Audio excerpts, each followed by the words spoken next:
This is the east side of the house. We're in front of the gate. Okay? And right over this bathroom window, that's the Jack and Jill bathroom I've learned. And over that window we got some damaged fascia board right there. And beneath this window we got some, this is kind of interesting, we got stair step cracks between the brick and mortar. And the cracks are going down this way. But then they're going down this way. Okay, so that's actually, that's, you know, besides settlement, that's movement. Okay, now this is a post-tension slab foundation. So when the cement was wet, they put steel cable. Before the cement was poured, they put steel cables down, and then they tightened them with just a lot of tension, make them really strong, like a suspension bridge. It's the best thing you can do for a slab foundation. They have different types of slab foundation. I don't know which particular type this is.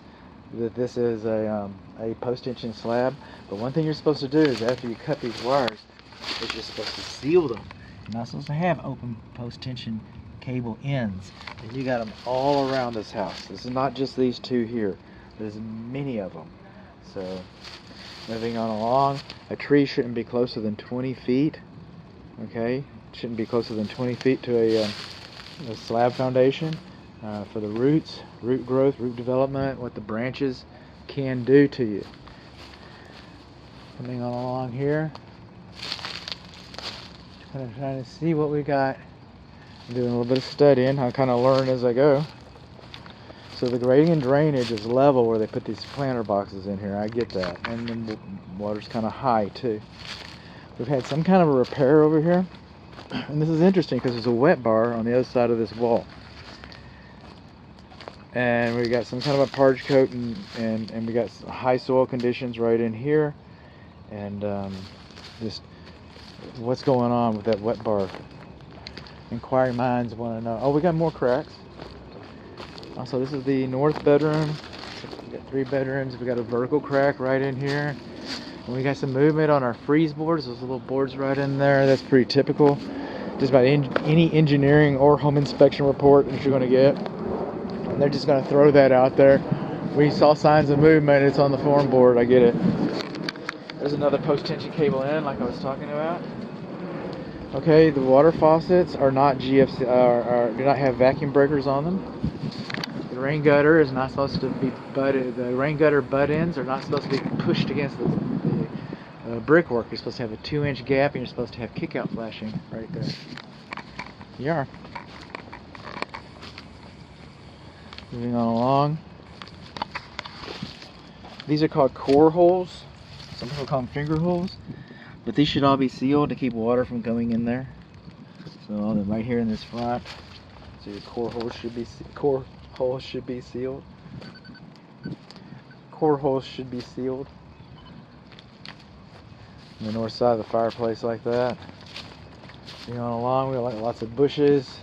Another water faucet. I didn't check that one. It doesn't have a handle on it. Okay, storm doors are beyond the scope of this inspection. Okay, this one doesn't have a keeper on it, so you can't prop it open. All right, it's okay. It's, he's showing signs of his wear. We got a little bit of movement right here on the front porch, and then we also got a little movement on the front walkway right in here. When you see these holes like this, that hole, you're gonna start seeing them now that I pointed them out to you. That hole, that hole, that hole. Those are called drill holes. Really, bud? Yeah. There's only one reason for those holes. It's for a subterranean termite treatment. That's a symptom of one and only one thing. It's so prevalent that the Texas Structural Pest Control Board says that when a technician or a certified applicator like me sees these holes, he can actually mark it on an official Texas Wood Destroying Insect report that the houses had subterranean termite treatment. It's pretty much a given. Now, what do we know? It's been treated for subterranean termites. What do we not know? We don't know when it was treated. We do not know who treated it, and we do not know what they used to treat it, what it was treated with, what product was used. We don't know that. We also don't know Was this reactionary? It probably was. Reaction to an active infestation, or was this a preventative treatment to prevent an active infestation? And people don't usually come in later in the game like this. This is usually, it's reasonable to assume that this was a reactionary treatment, but we don't know when it was happened. We don't know who did it. We don't know what they used to do it. And moving on along through our nice fall. Hey, I see a GFCI. I haven't been seeing very many of those. So I'm kind of curious. We're going to have a front yard GFCI, is that it? Okay, we got to reset it or something. That's all broken. It's all broken. Inoperable. Okay. Front porch GFCI receptacle outlet is broken and inoperable. Coming along here, we have more high soil, more high soil, more high soil. Tree, still, again, too close. Tree, too close. It's too close to your foundation. Do you like that tree? I bet you do. I got some trees like that in my house. I tell my wife, I mean, we got to do something about that tree. And she says, no, I love that tree more than you. So if one of you, you know, either both of you stay or both of you go. So, but it's too close. It's too close. Hail damage on the condensing unit. We have a planter, a window, herb garden thing there. Stair-step cracks between the brick and mortar here. Stair-step cracks in the brick and mortar here. If they go two different directions, that's a sign of movement. Either this is dropping, right, or these are spreading out. But something's happening. And it causes the tracks. Always think about what the cracks are trying to do. What they're trying to tell us. More cast irons, the cast iron drain. The gas comes into the house. Okay. This pipe should have been painted, okay, to help prevent it from rusting. So just know that you know that's your gas meter right over there. And gas comes in on the west side of the house. This is your temperature water heater, temperature pressure relief valve drain line. It's higher than 6 inches from the ground. They're not supposed to be higher than 6 inches from the ground. I don't know if that's hail damage or not. At first I wanted to say it was, because I know, I mean, it'd be a pretty safe bet. It was banged up and stuff, you know, or it's just an old screen that, and everybody's been feeling it to try to tell if it was stair-step cracks. Closed dryer vent is sprung open. You want to clean that. We've got soffit vents. I've got a, I just, in the electrical, I put the, some lawn sprinkler notes. I'm not inspecting the lawn sprinkler today. And one of the deficiencies that I wrote in the other video is that we do not have a weather sensor.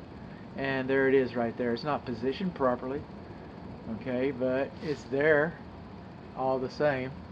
So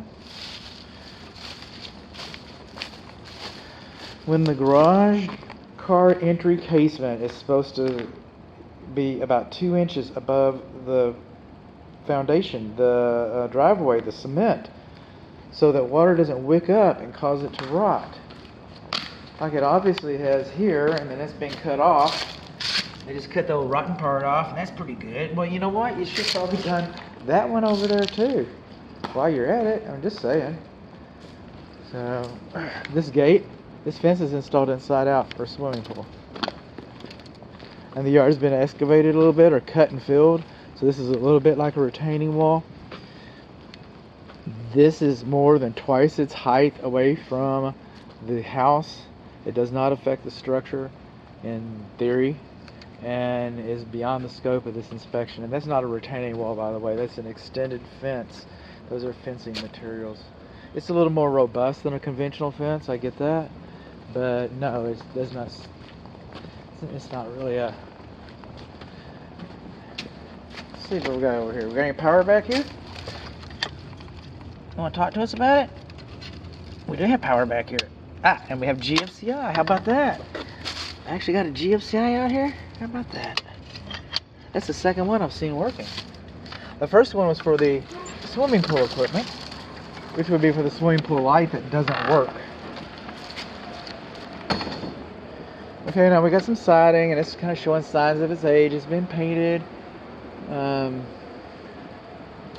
Moving on along, kind of warping here a little bit. We got air around this door right here. We're missing our striker plate for this exterior door. Moving on along here. This is a really nice patio. By the way, I found that door to be unlocked when I got here. And the gates were not locked either. This house was not secured when I arrived for the inspection. In fact, I haven't opened this door yet, so I'll tell you what I found with this door. This door and this door were not locked when I got here for vacation.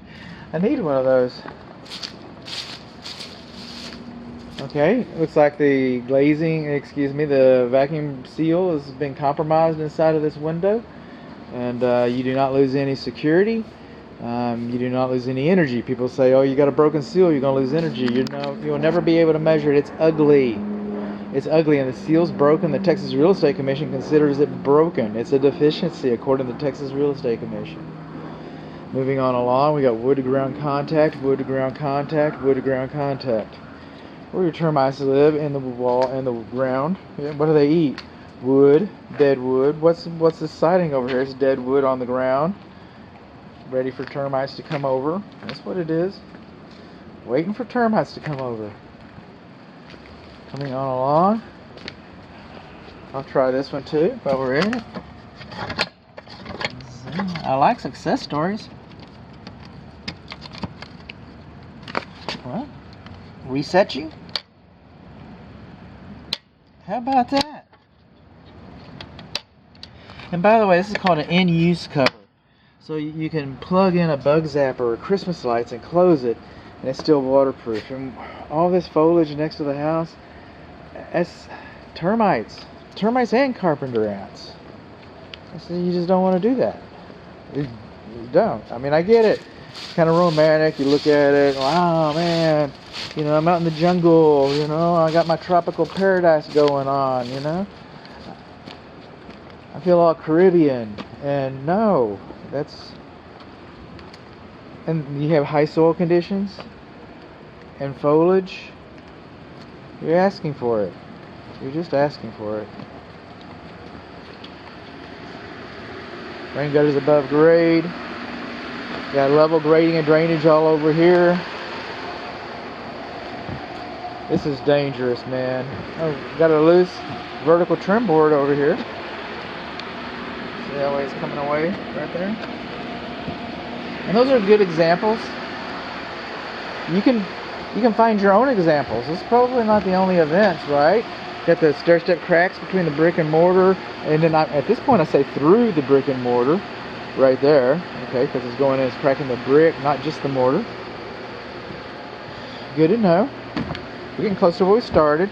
The water heater on this side, the east water heater, its temperature pressure relief valve drain line, it does not discharge between 6 and 3 inches to the ground either. That one's too high, like the other one was. This is the electric meter, and will electricity come into the house? We're going to talk about that in a little bit. We are. All this foliage should be cut off the house. Alright. Vents, we're right, and then the open tension ends, and there's been a bunch of them. I got stair-step cracks between the brick and mortar underneath this window right there.